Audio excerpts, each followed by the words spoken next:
Had someone come in today who watches online. I keep trying to gradually swipe these pens because they're awesome. They're good pens. Well, so the red one? Yep. Bright red or dark red? Oh, bright. Oh, bright. The ink isn't. Dark. There you go. Okay. And I would need a pen too, and I'm going to borrow one of those leftover. Okay. Stella, let's let everybody walk through. Oh, I love Doggy so. She's so pretty. She appreciates, but she's not the friendliest. She's shy. Hello, welcome. Would you like pens? Thanks. I have one. Okay. If you remember my neighbor Diane, this is friends Tom and Mona. Hi, Tom and Mona. Welcome. We've been doing the books for this, reading through it and all, Okay. but this is the first time we've actually been able to make it without other commitments. All right. She insisted on coming. I told her it was a bad idea. She didn't listen. You told me there were people involved. I was like, she's going to just hang out with Ann Owen when she can. She loves Ann Owen. And she loves Chris Jaddick. I won't ride in it, but I'll just follow along. I don't know that we have one that has stuff in it. Oh, so Tracy, somebody who watches online from Oklahoma was here today. And she said, can I have an extra pen? Because I mailed her one in her church out of the box. And she said she took it to work. And somebody at work borrowed her pen and was like, this is the best pen. And so she's like, I actually would like a few to take to my office in Bartlesville. And so I gave her like a lot of pens because they dry out. So we got to, I was like, well, send them to Bartlesville. We need to put the web address on there now. I do have a pen, but I should present it here. No, you're allowed to have Kingsway pens. Ours write pretty good though. That's all They I'm are saying. lower quality. Yeah. They don't have rose gold accents. They're probably name brand. Kingsways. I should make sure we're not online. My mom laughed last week after she watched our video and said, how many people did you offend last week? Okay, have we started? Oh, excellent. We're already online offending people. No, that's what I'm talking about. It's the way we go. Okay. Welcome back to class. Let's talk week 3 of Genesis. Sorry, there's a dog here that will just be walking in and out. She's nervous, but happy to be here because she's not with the other dogs. So we're going to talk about covenants today. We're going to talk about a shift that we make in Genesis. So I've told you through the other classes that chapters 1 to 11 of Genesis are known as the prehistory. Those are the ancient, way back stories we tell around campfires. And at Genesis 12, we make a big shift because in walks Abraham or Abram, depending on which source you're reading. And Abraham is where everything changes because God comes to Abraham and reveals God's self as one God. And this is a brand new idea, the idea that there is one God. And so Abraham is counted as the father of Judaism and the father of Islam. What do families do? They fight over stuff. Have you ever had that experience in your family? Somebody passes away and grandma's china is in play and things are not smooth. So this lesson is going to be the one that may inform the world, your opinion on the world today more than you would expect from the book of Genesis, because we're going to talk about the covenants that God made. One of those covenants is very important to Muslim folks, and one of them is more important to our Jewish brothers and sisters. And they're both in the Bible. And you read them this week, but the covenants are different. So we're going to review J and P. We're not moving on to E this week. We're just making sure you know the difference between the J source or the Yahwist and the P source, which is the priestly source. When you were doing your readings this week, did you think about, am I reading J? Am I reading P? Did you feel more confident that you might recognize things in the sources? I see some nodding heads. Okay. So in J, God is Lord. That's the translation, that YHWH. Now, if you were in church this morning, you can tell how that Genesis class is informing my sermons, because I pointed out that on the Mesha Stele out of Moab, YHWH shows up, and that's the earliest reference to Lord outside of the Bible in the 9th century BCE. In the J source, God shows up in person most of the time. God is imminent and involved right here, so enclosed, smelling the smoke. Sarah's baking bread for him. The concerns are stories. We're telling the stories. And the places are almost always places in the south or in Judah. We're talking about stories around Bethlehem, stories around Jerusalem. It's in Judah because the J source likely was written in Judah.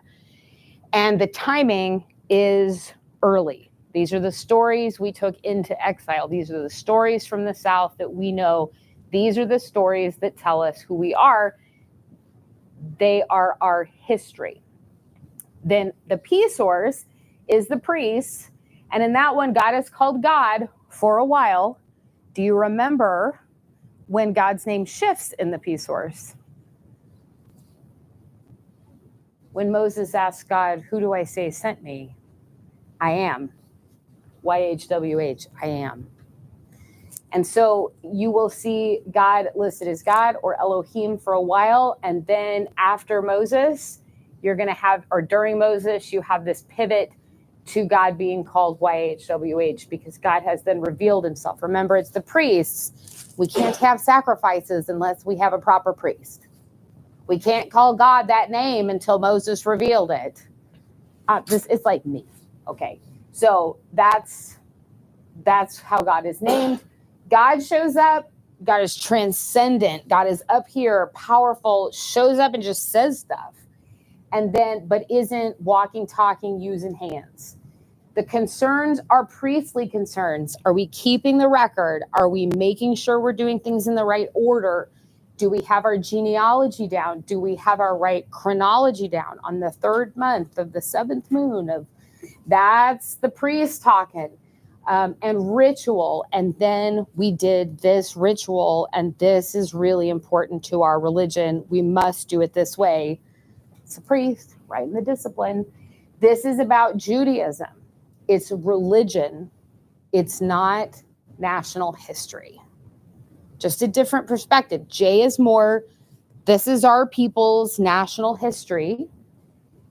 P is much more, this is our religious ritual. This is our guidebook. This is our religious history, how we are related to God.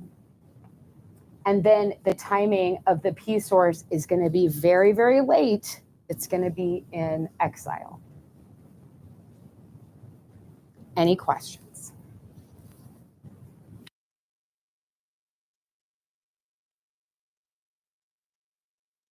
Feel confident that we understand some of the differences between these.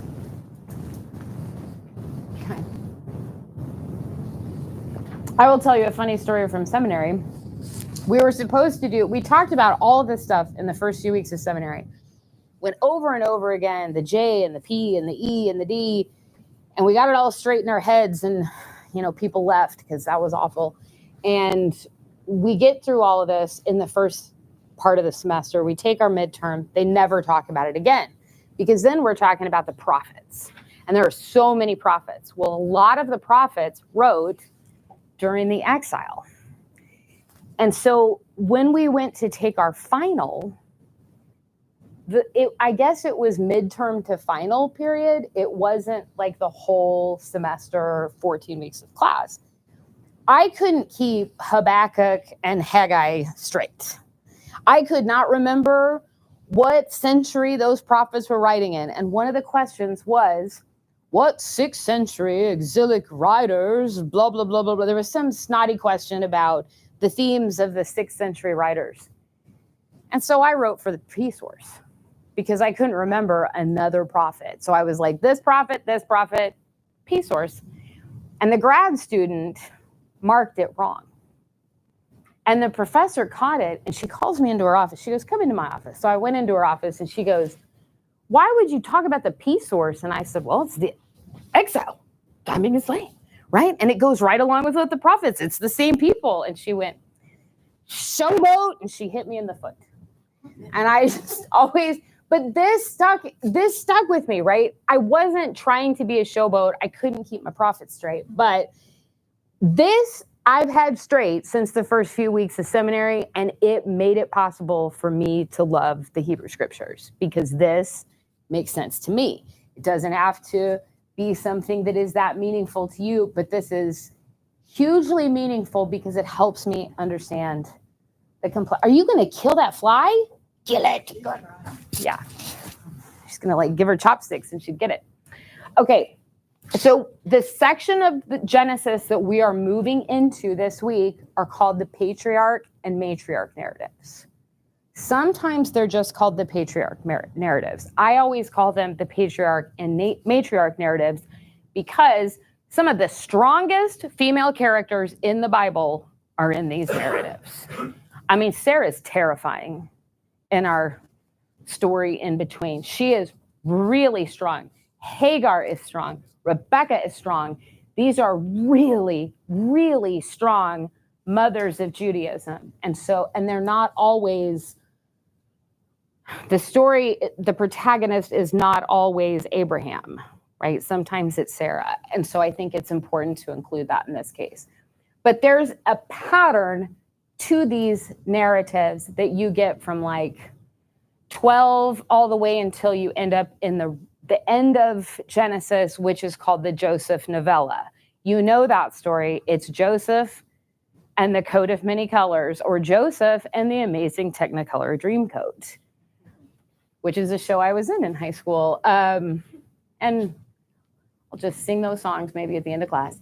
So before the Joseph novella, which is sort of a standalone historical novel that sits at the end of that, all of the rest of that is patriarch and matriarch narratives. And these are not the same kind of stories that we had in the prehistory. These are still J source and P source and sometimes E source, but they're not distant, mythical in the sense of big epic stories. Let's sit at the campfire and talk about how it all began before we knew. This is like, hey, your great, great, great, great, great grandfather, Abraham, did this. And this was his wife, and this is why we do the things we do. So is it factual? So even if Moses wrote this, because that's the traditional idea, right? Is that Genesis was written by Moses. Moses was 420 years after Abraham. You remember how? It's like having a pet alligator. Remember how long they lived? You know, to be like, he lived for 125 years and he had this son in his 70s. So it's a little weird to do the Moses math of Abraham to Moses, but the best sort of consensus is around 400 years. And no one's sure how to mark generations. Like, is the generation 30 years? Or is it 70 years? Because they all live so long. We don't know. But about 420 years between when these stories happened and when Moses was busy doing other things. So they're not firsthand accounts. Abraham, what did you just say to God? It's not like that. It's a story that gives meaning. These are our ancestral stories. And so sometimes people compare these to like reading a really well-crafted, well-researched historical prose.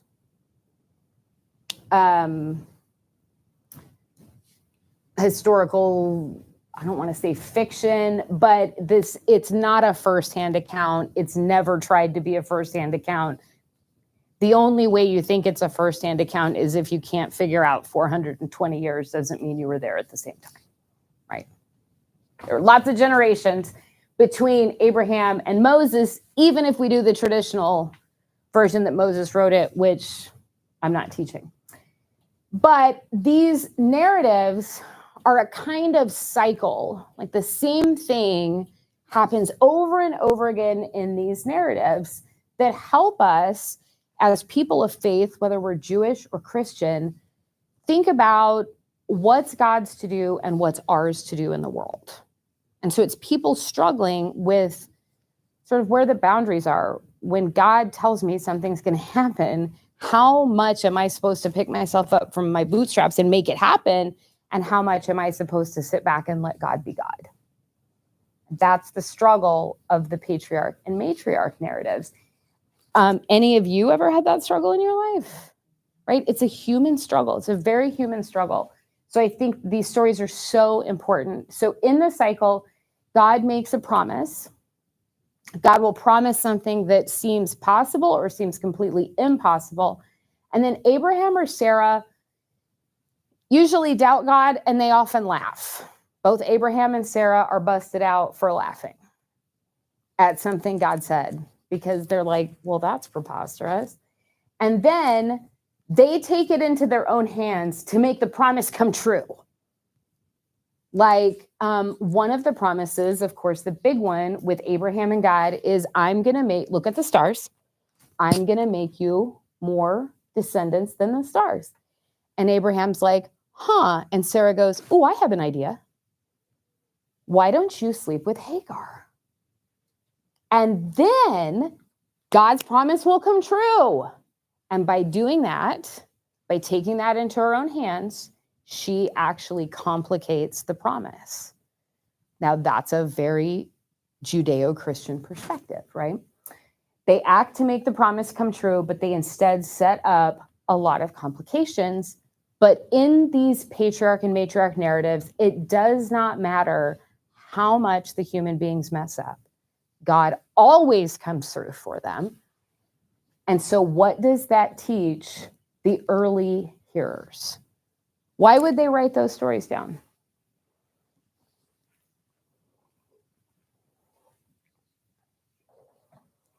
To teach them to trust God. Mm-hmm. To teach them to trust God. To teach them, at this point in a society of monolatry, to teach them that one God has them.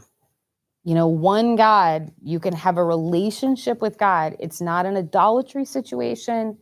It's not you prayed at the right temple of the right deity. It's you have a relationship with the one God, and the one God covenants with you, and then God will always come through. There's a faithfulness thing here. Great is thy faithfulness, we sing, right? Because God's faithful even when we are not. And when you read these stories, holy cow, are the people not faithful. Which is why I always say patriarchs are not heroes, and we should emulate them at our own risk. There is often this idea that the people in the Bible were the best people. They were the greatest people. They were the most faithful people. They made it to the book because they're like pro level. They're S tier. And they're not. They're people. And they make terrible mistakes. And they fail epically. And when people really read the Bible on their own, they are sometimes shaken in their faith. So I taught a Bible study once. It was very personal. We all sat around a dining room table and we talked about hard stories in the Bible. And this guy got really mad one night and he slammed his Bible shut and he shoved it away and he said, I don't want to do this anymore. And I said, you don't want to do Bible study anymore? And he said, I don't want to go to church anymore. Church has been lying to me my whole life. Well, you hadn't been in my church his whole life. You know, and I said, say more. And he said, I've always heard that Moses was like the leader. I mean, he was the chosen leader. And he led the Israelites out of slavery. Nobody ever preached to me that he killed a guy and buried him in the sand. And I said, it's in the book, right? And he said, I didn't realize that Sarah was pimping out her husband. Like, I didn't realize that all these people had all of these wives and they had all these complicated relationships and they're making terrible decisions. And why did the church lie to me? There are stories in the Bible that if I preached them on Sunday, I would not be your pastor on Sunday night. Because there's no way I can preach some of the stories of the Bible in a way that would be palatable. So we don't preach you the whole Bible. We don't preach you the whole Bible. But sometimes we focus so much on the same lessons, just like we taught the kids in Sunday school in their literature, and we don't expand those stories. We don't tell you that Noah got drunk and naked in his tent after he parked the boat. I mean, who wouldn't, right? After you've been on this boat with only your family and a bunch of animals, I'd probably plant a vineyard, make wine, and go lay in my tent. But they're human beings and they're a lot like us. And so where we had to take this guy that was in resistance was realizing that the Bible was more applicable to him because he was like these people. And they are like us. They make stupid decisions. And they're still instrumental in God's story, right? So there's something to be learned from that. But when we read these patriarch stories and matriarch stories, you will shake your heads and go, wow. And if you're not shaking your head, you're not really reading it. You're reading it in what I call like the Bible voice, where you're like, and then they murdered 7,000 people because, and they're like, oh, it's fine. It's not fine. Like, read it. What does it say? What does it actually say? So we talked last week, I was teasing you and doing the contortionist, like to try to make things work in the Bible. And what I kicked myself all week for not saying is that I have been criticized before for teaching the Bible this way, for teaching it this way in churches instead of in a seminary classroom or a college classroom where it's usually taught. I think it's helpful for people in the pews to have access to know these kinds of things. I don't think it's respectful of God's word to contort ourselves so that we can agree with it through our lens. I think it is respectful of God's word to let it breathe and to let it say what it says. And you know what it says? The patriarchs were a bunch of jerks. And so were their wives. But they were faithful. Some of them, and some of them were not. And they were very human. And that teaches me more than making it work and making it smooth. We all good? We there? Got a little smirk. Okay. So Abraham, of course, very, very important. He is the father of the major world religions because he's the one who heard God say, I'm one, and went, okay, I'm down with that. I'm down with that. And God made Abraham a covenant. Let's open our books and go through the first covenant that is in Genesis 15.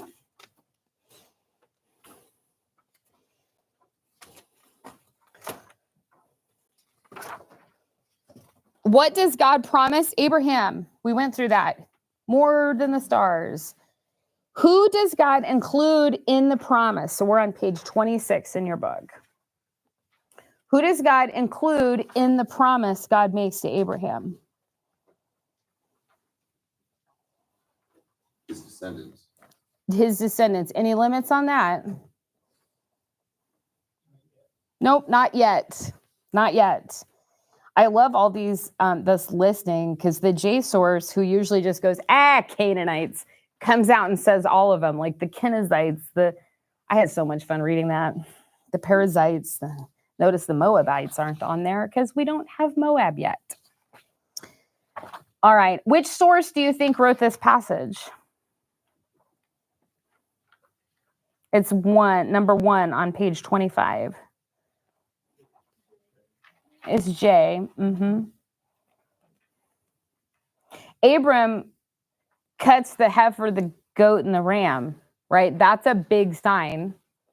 And actually, what he's doing there isn't a sacrifice. It's apparently an old treaty thing that happened in that part of the world. It was a way some treaties were made between countries. And, well, not countries, but, chieftains and things like that. Did you think the dream that the dream he had where the Lord spoke to him and predicted the enslavement in Egypt was interesting?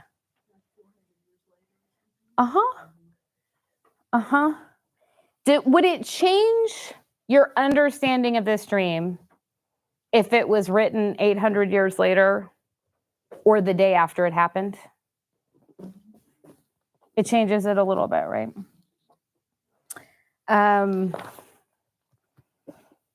Okay, and what does Abraham have to do to keep his end of this covenant?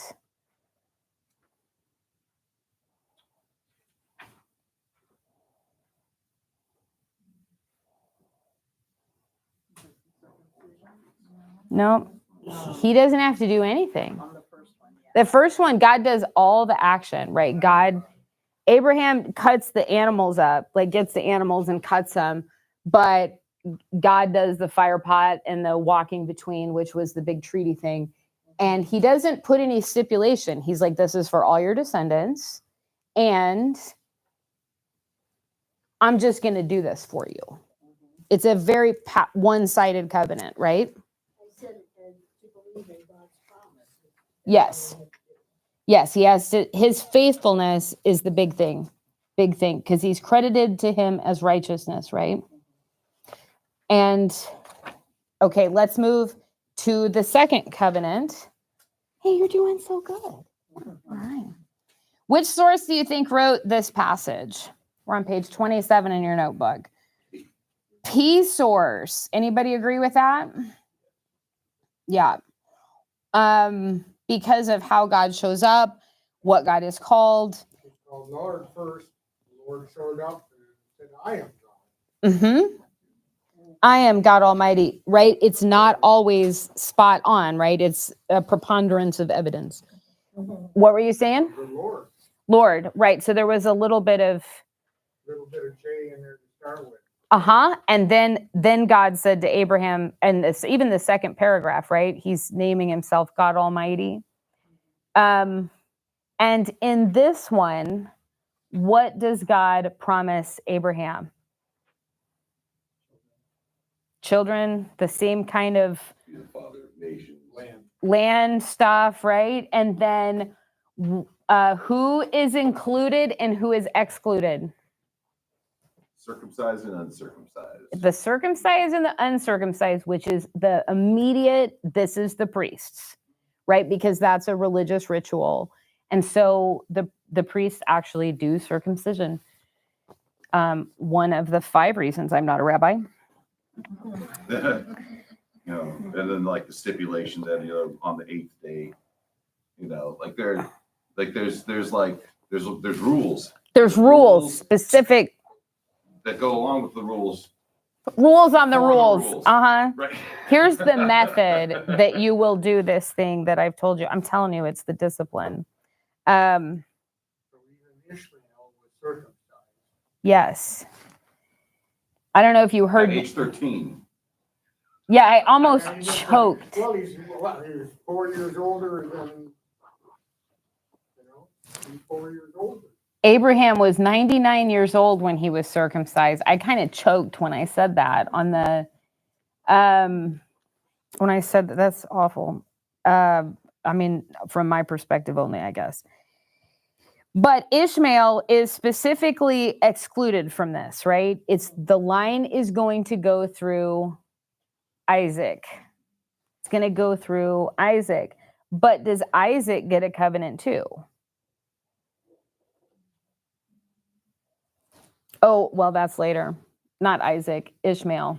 We get Ishmael in the next one. Through Hagar. Yeah, we get that through Hagar, and there's a different one. So as long as they're circumcised, it will work. And what has changed for Abraham since the last covenant? He had a baby with Hagar. So we're going to go through the very awkward family tree of Abraham.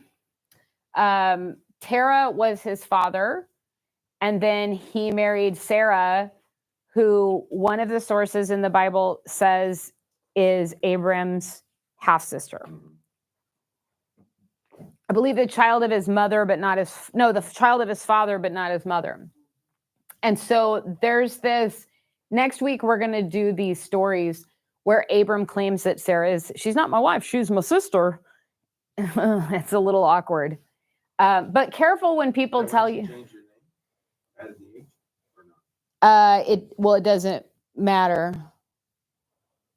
right? Because they're married and they're in foreign countries and they keep getting this, like, I have to protect my wife, so I'm going to say she's my sister and not my wife. And then, you know, that or some they'll of, kill me and take her. right. And you know, some people are reading it and like, but she kind of is your sister. Yeah. Like, are you lying, or did we make her your sister so that Abraham wouldn't be a liar?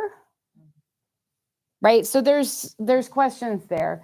And then Abram is with Hagar because Sarah thinks this up, right?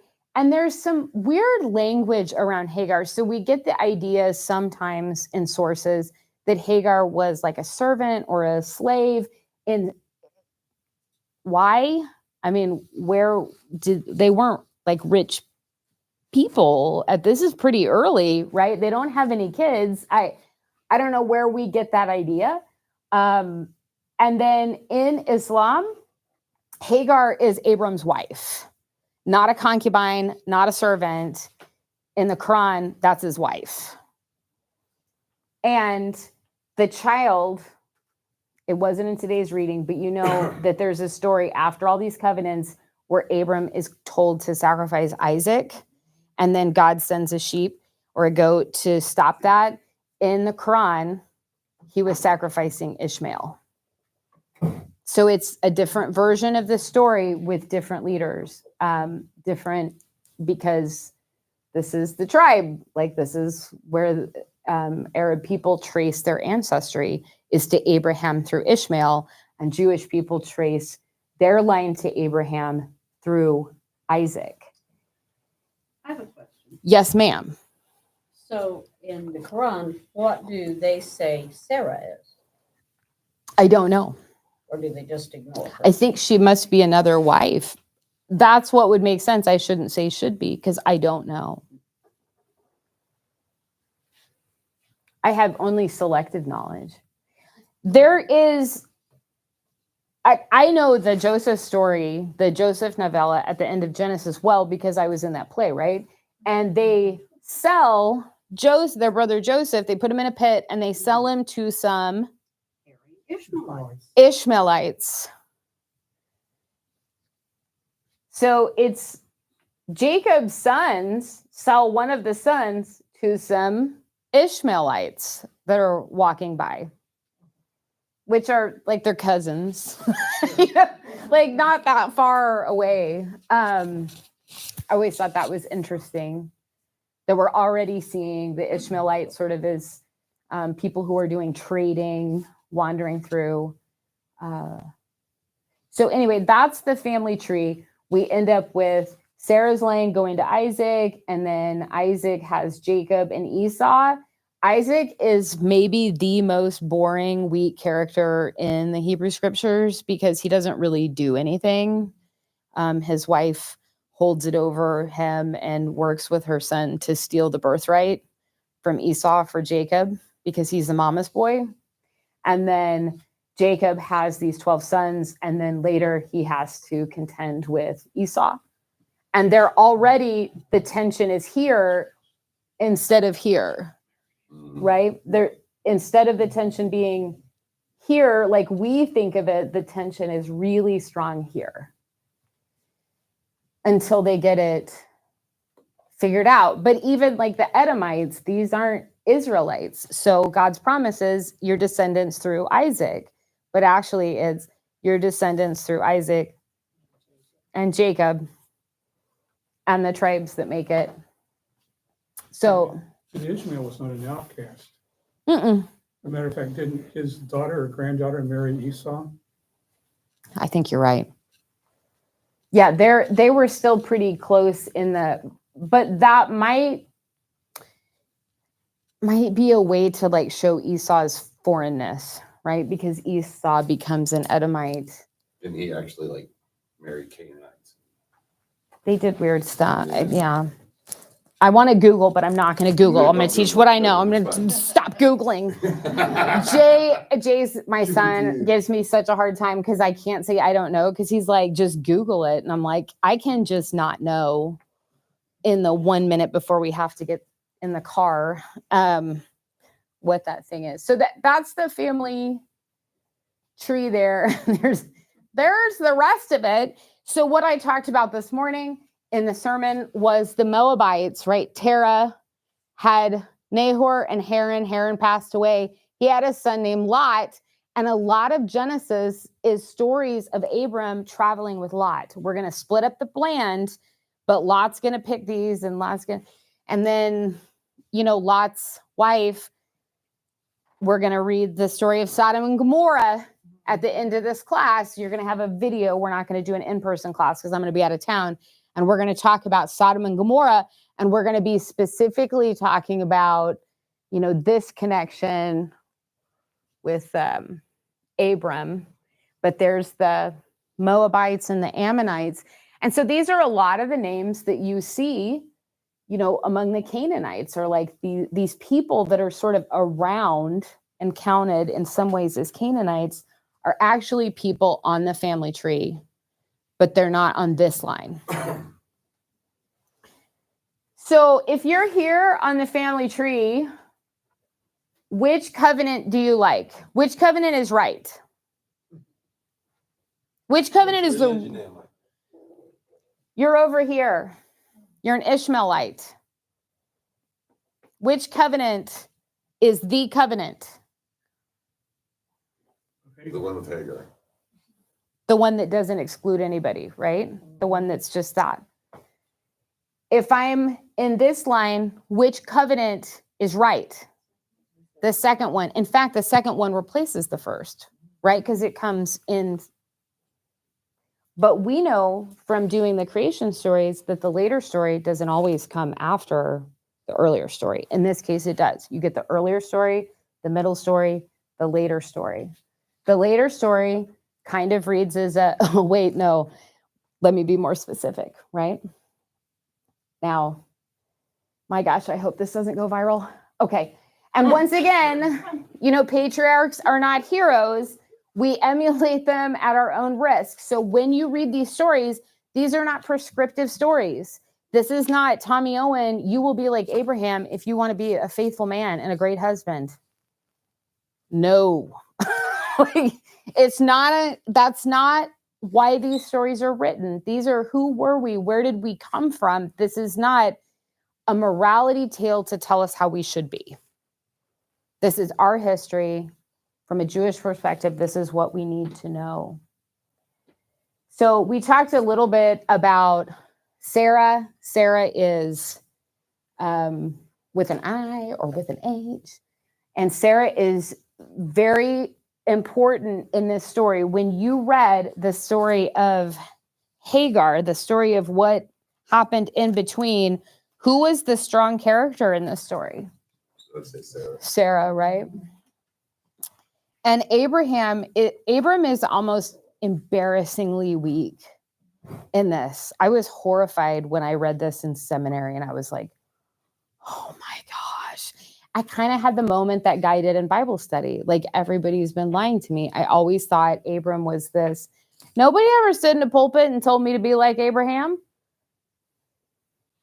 I hope.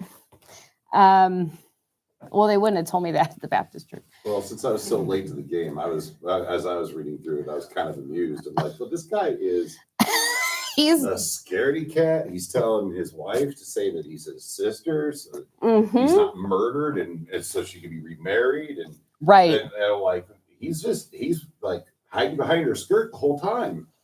And the interesting thing I find in this story is that it becomes very obvious that there's more power at play in the human relationships of the Middle East than we have been allowed to believe.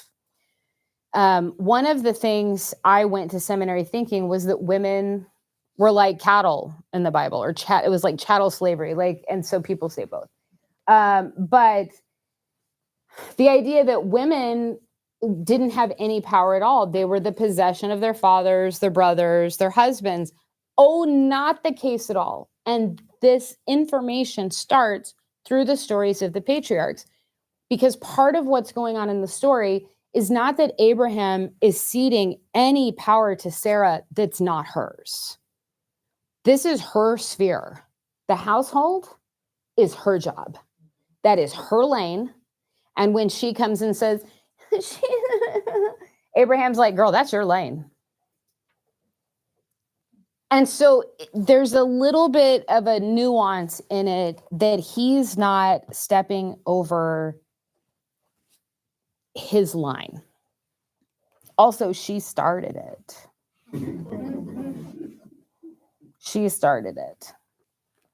But there is the power dynamics among the genders, and that information has just, so much has changed in the last 100 years. I mean, we used to have a really, really narrow view on that, but there is power. It's just different. And men didn't own women in the Bible, but they had power over what they did with their bodies and certain choices they made with their bodies. And so it reads to us like ownership, but it's a specific thing, and it's really based in the fact that they were tribes. And when you are living a lifestyle, have you ever seen Bedouin tribes? Pictures of what they're doing out in the desert? You cannot afford to raise a child who is not your own. And so that was one of the prevailing issues that is going on in these stories that I can't explain that to you on a Sunday in a pew, but they really socially cannot afford to raise children that are not their own. And so how a woman reproduces and with whom is very tightly controlled by the man who is responsible for feeding her offspring.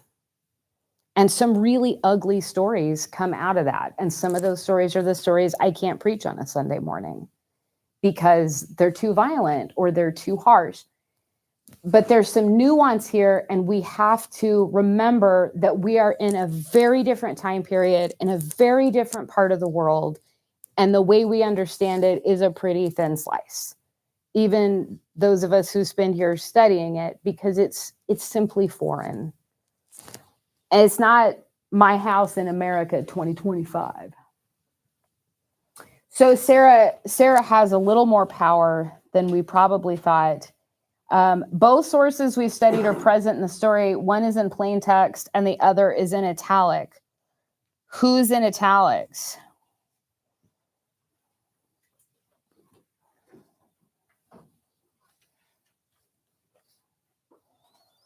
Here are the words. So after Abram had been living in Canaan 10 years, Sarah, his wife, took her Egyptian slave Hagar and gave her to her husband to be his wife. We already have the clue. After 10 years, it's the P source, right? So the italics are the P source. So we think that's a J source with little P. Let me just put a little correction in there. So we know who were the authors and who are the descendants. Why might God appear through an angel this time, even though God does not usually appear as an angel in the J source? Did anyone have ideas about that? One is appearing to a woman instead of a man. It could be that. It could absolutely be that. Paul, what's that? It is to Hagar. It is to Hagar, right? So she's not an Israelite and she's a woman. So there might be issues there, right? That an angel shows up instead. And can you see the themes of promise and fulfillment, trial and error? Remember, we went through this pattern of the matriarch and patriarch narratives. Can you see that, this pattern in the stories we did? So what does God promise? God promises you're going to have more descendants than the stars. Abraham or Sarah laugh. Then they act to make the promise come true, right? Let me give you my maid Hagar. Oh, look, Hagar's pregnant and she's lording it over me. And now we have another son. Oh my gosh, we got to do a whole new covenant. But God comes through, right? And she still, I mean, if I was God in this story, I'd be like, well, now you got a kid, I'm out. You know what I mean? Like, why'd you have to mess it up? Why did you have to mess it up? But God comes through and we end up getting Isaac. So these stories are very clearly like, we have the right to be on this land. This is our land. Can you think of a situation in the world where this becomes very relevant? We have war right now because of this. And both sides say this was promised to us. And they're both right.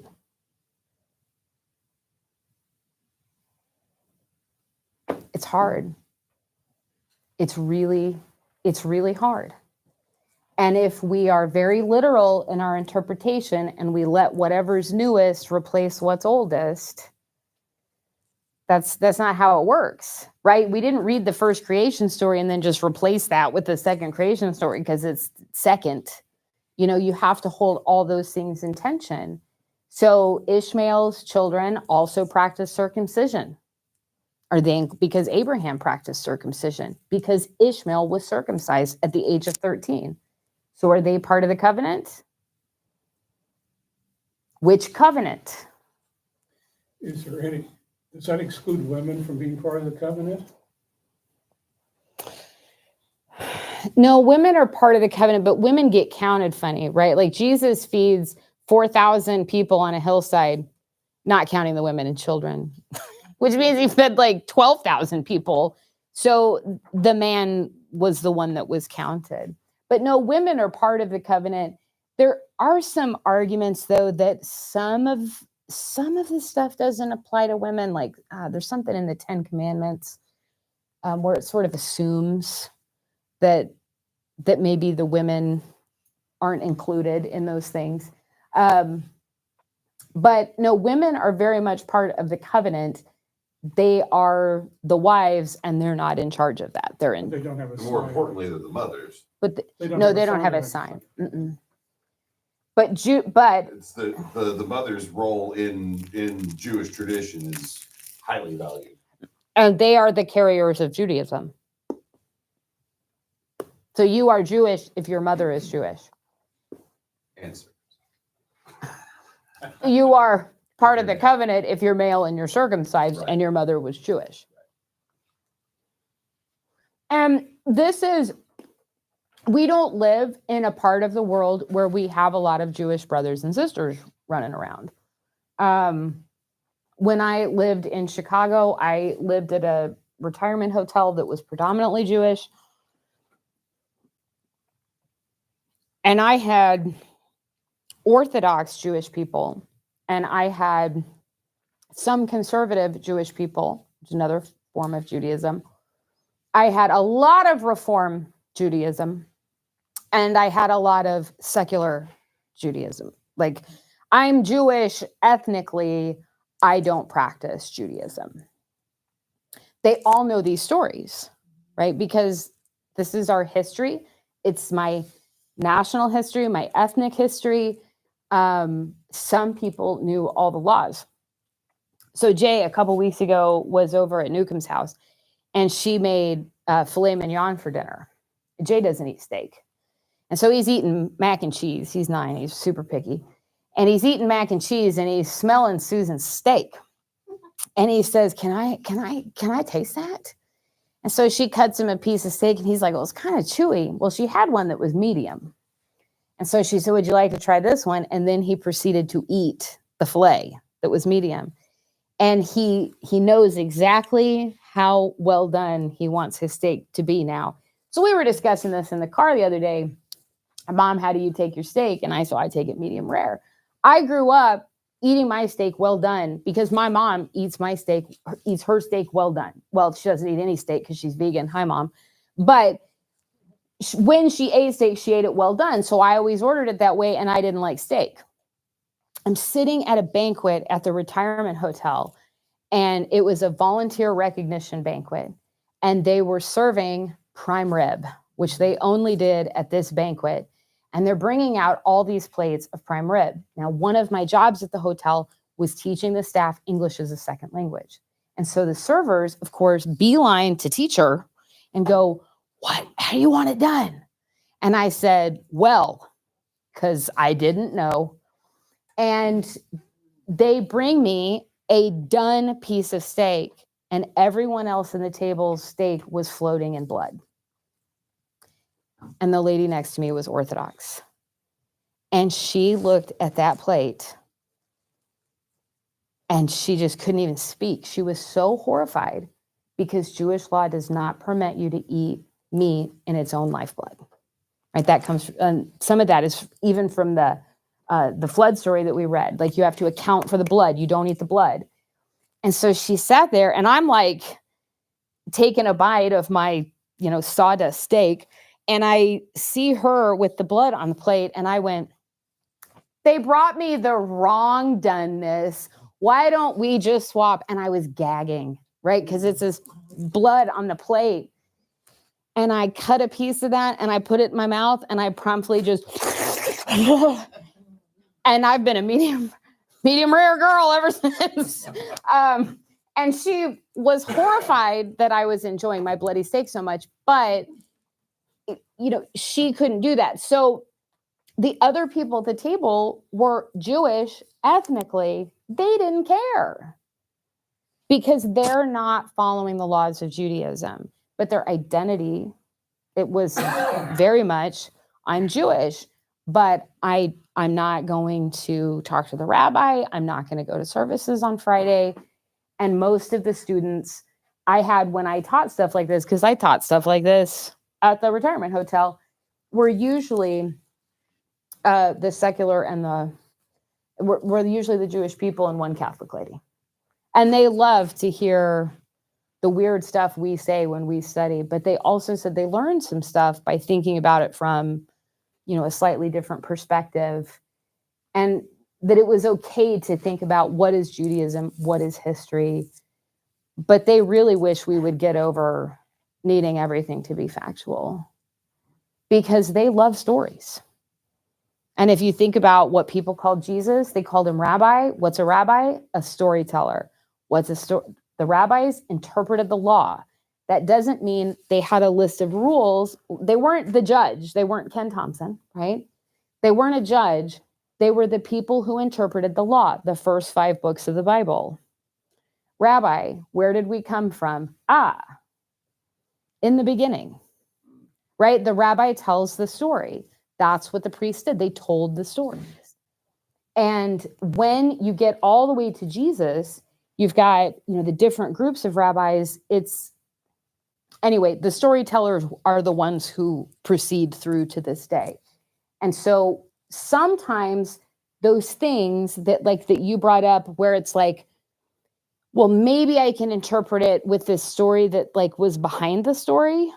Does that make sense? There's a lot of Bible stories that are behind the story. So for example, who's the snake in the garden? What's the snake in the garden? What is it really?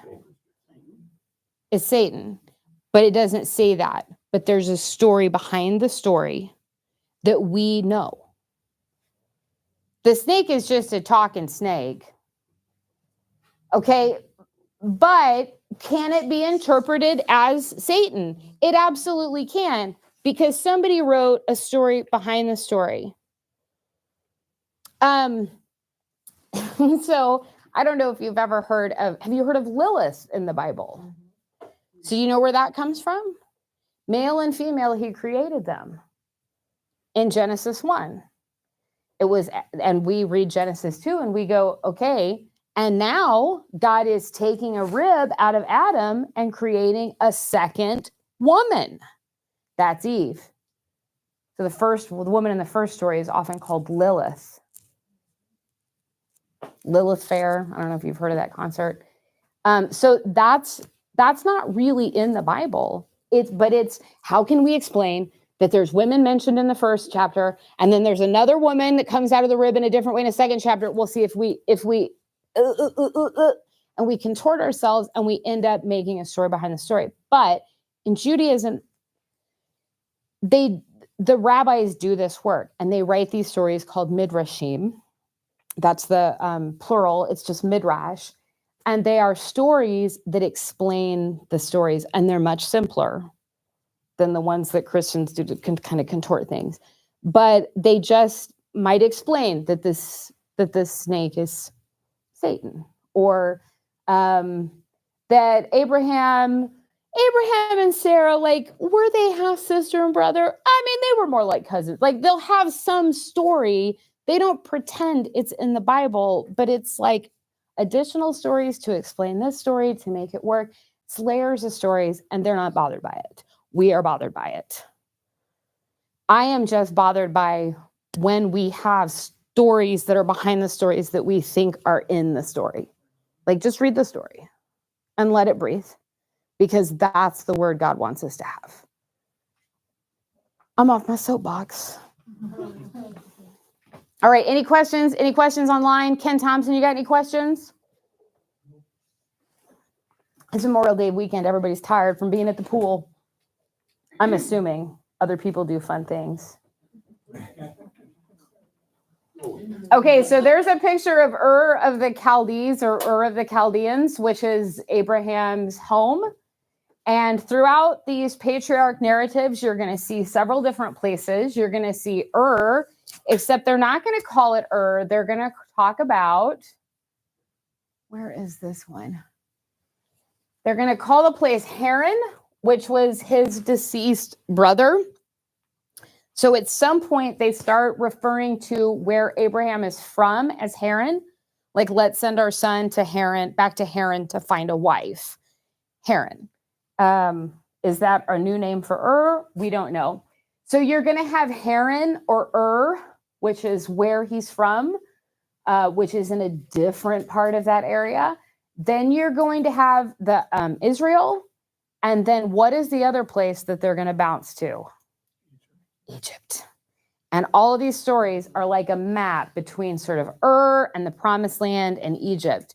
There's famine, we'll go here. There's famine here, we'll go back there.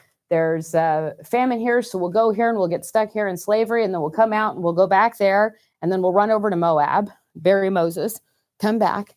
You know, and so it's sort of a map of these three places that you just find a cycle of going to over and over and over again. All right. Any questions? Please. Please. I'll give you $1. I don't have $1. I have a mint. I'll give you a mint. Before this class, you wanted archaeology volunteers. Yes? In what context? Would you take the mint? You have to ask me a question to get a mint. So I don't know if you noticed, but on the slides today, it said the name of the sermon, and then it said Tim Polchow with research help by Paul Chaddick. So Paul went through and did some research. So I still have cities open. Would you like me to send you the cities? No? Oh, is that in spite for me teaching about thermodynamics and using it to explain organizational behavior? I knew it was coming. He has his revenge.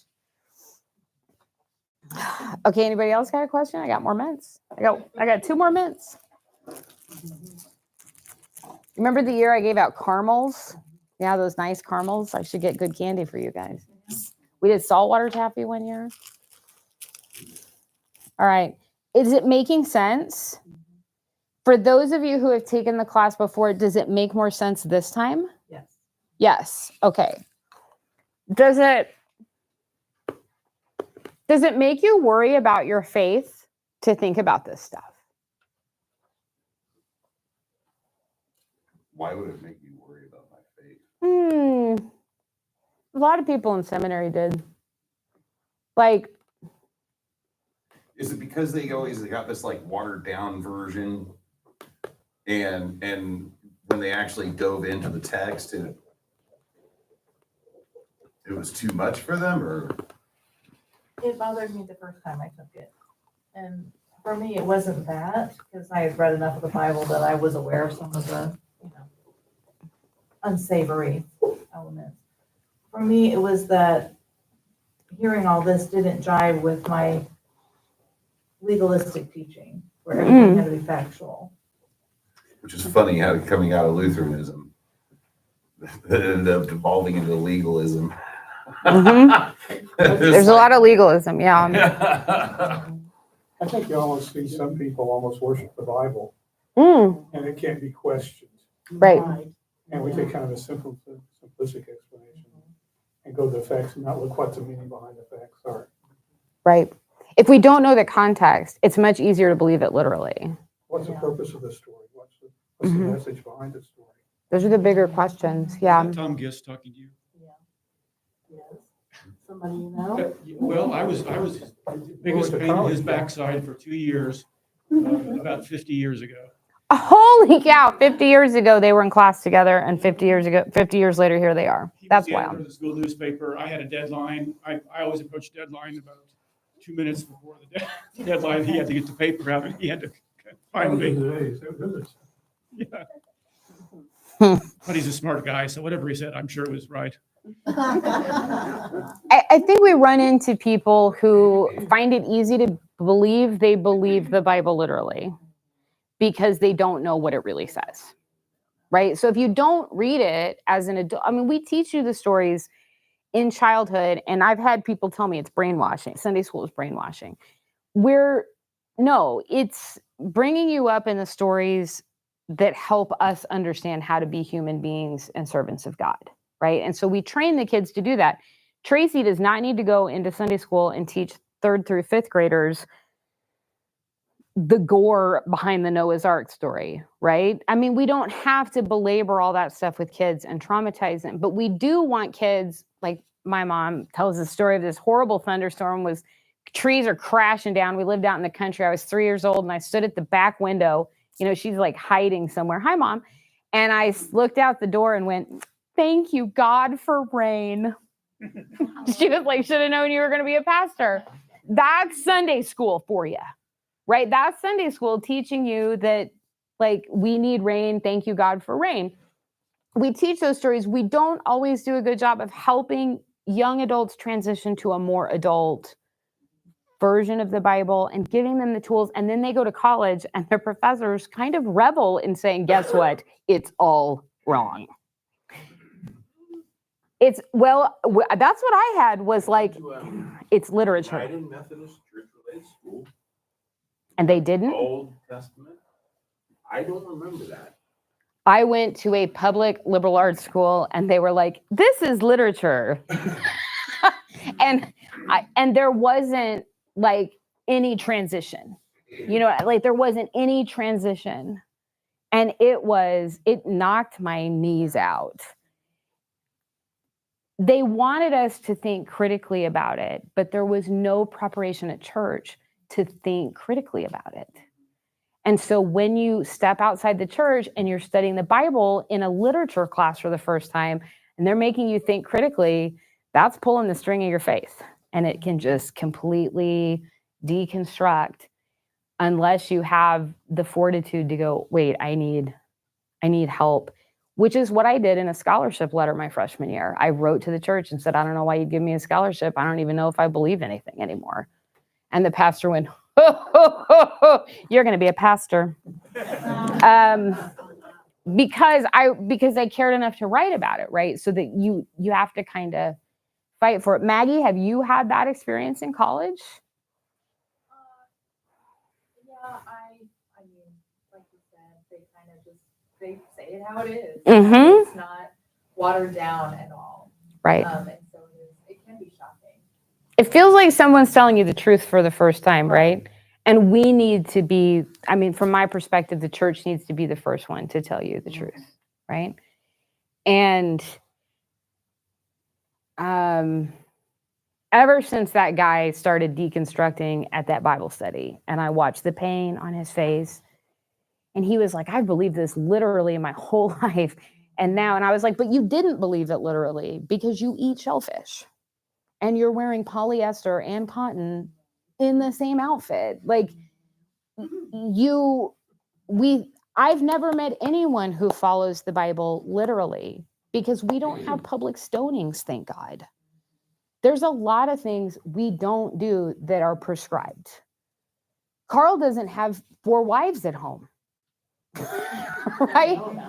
Well, yeah, I mean, maybe. I'm just picking on Carl today. Religion's the world did that. Yes. That picked on my religion more than the Old Testament did. Religions of the world. Yes. Mm-hmm. Why did it pick on that more?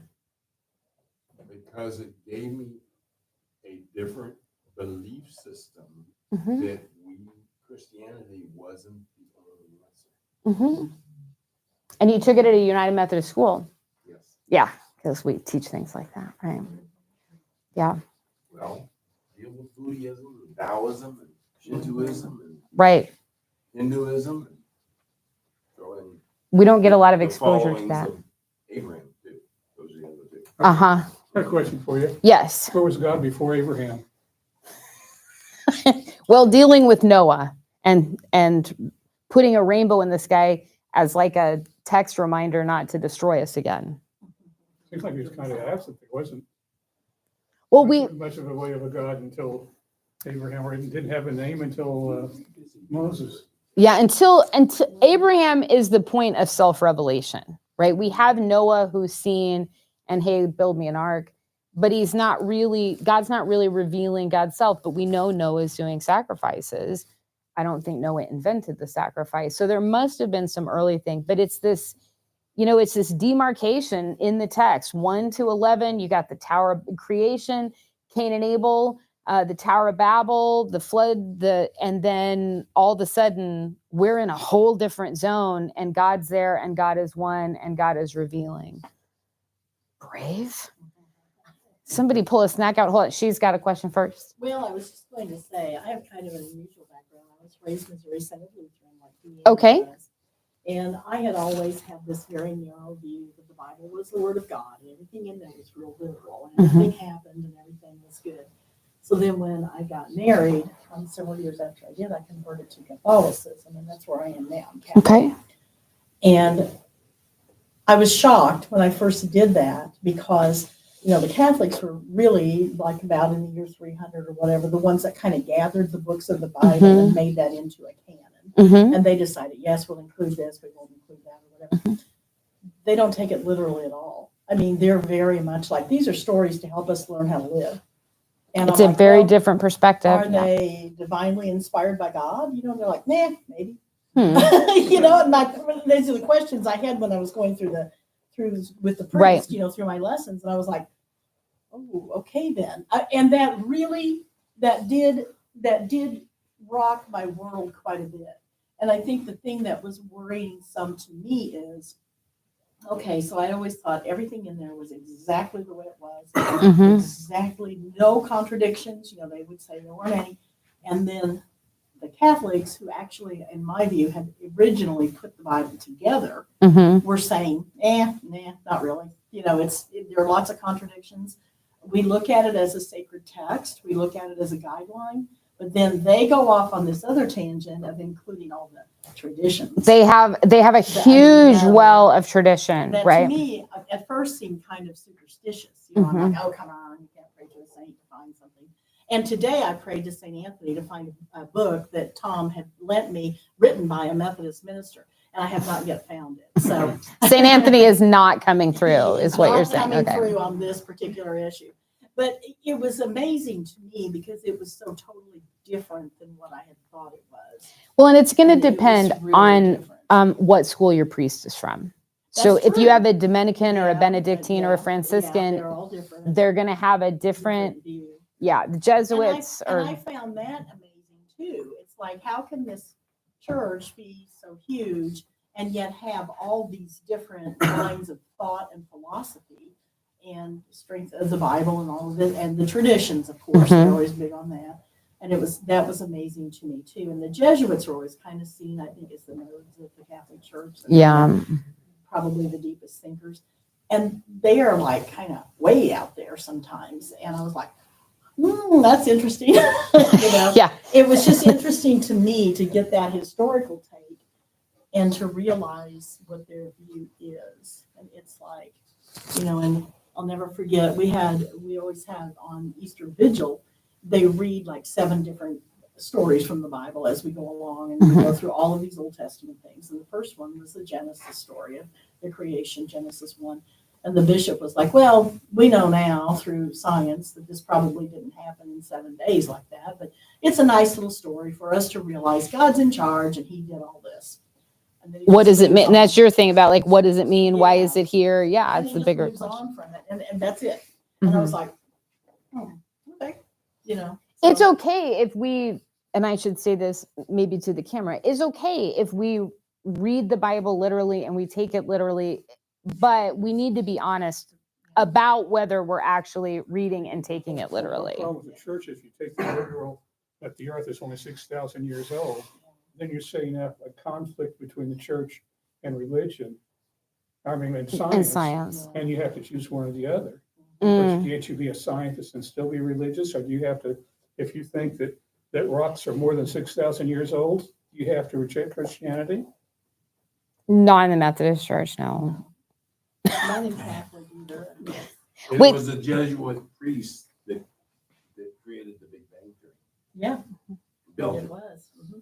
He has a PhD in physics, so I always look at him every time Yeah, it physics was a comes out. Jesuit priest. Built it. Yeah. Mhm. Paul, Just to, I'm gonna start out, we'll go a little obscure, but. I'm going to try to bring the mic to you. passing between bisected animals, my readings on that would, example, the Hittites would do that, and then they'd parade people in between these two, saying, setting up a covenant, indicating the seriousness of the covenant. You break this covenant, see those animals? Yep. Want to look like that? Mhm. So it was setting up the seriousness of a covenant in passing between these animals. Why did they let the birds go?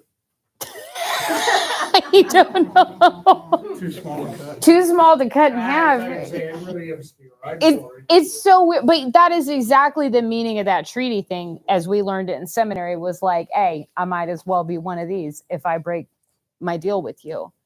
I love in that story, though, that it's like God is the actor. And I don't know if you've noticed this. I know we're a little bit over time. When You were the one that wanted us to interact so bad. I love it. This is the best class ever. And by the way, hi to all those at home, because we got some feedback this week that they like this format because it feels more normal. What was I going to say? Well, maybe we just lost it. Oh, no. When I preach a sermon, one of the things I always check for is that my topic, like my theme of the sermon, God has to be the actor. It has to be a simple sentence, and it has to be God, action, object. I'd never preach a sermon that's like, you guys are a great church, or you should pray more. Now, I may say the line, you should pray more, but that's never going to be the theme of the sermon. Because if that's the theme of the sermon, you go out feeling like it's been all about you. And that's not good news. The good news is about God. And so God has to be the actor. So today's was God redeems us, right? God turns the worst into the best.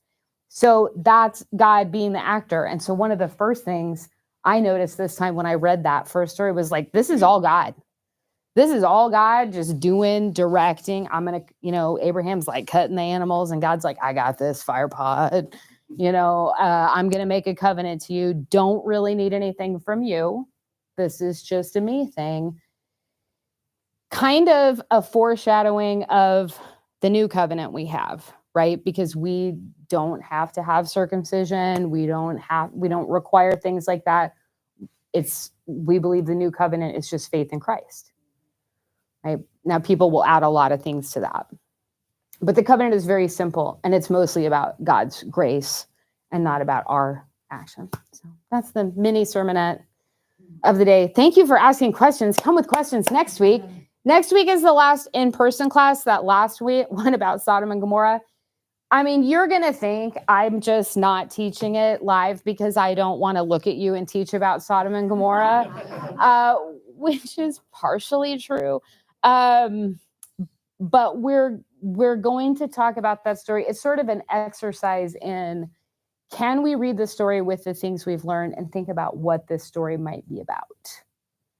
Because so many stories, we know what they're about, right? We've heard it. How many sermons did you say you'd heard in your lifetime?